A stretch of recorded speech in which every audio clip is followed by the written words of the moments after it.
New ইয়র্কে আজকে 20 inch snow পড়ছে এবং এখনো পড়তেছে,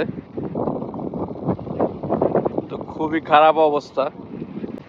মাসখানেক আগে হয়েছিল, এটা কাটিয়ে উঠতে না উঠতে আবার 20 ইঞ্চ স্নো পড়ছে। এত ঠান্ডা সহ্য করার মতো না। রাস্তা পুরা ব্লক হয়ে গেছে, সবার ফোনে রেড অ্যালার্ম দেওয়া হয়েছে যেন সবাই বাসায় থাকি।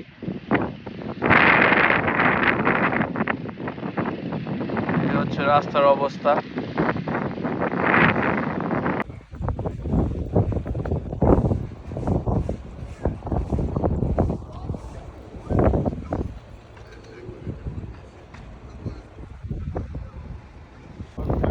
যারা যারা আমেরিকা আসবেন ভাবতেছেন, ভেবে দেখেন ভাই এত ঠান্ডা নিতে পারবেন কিনা।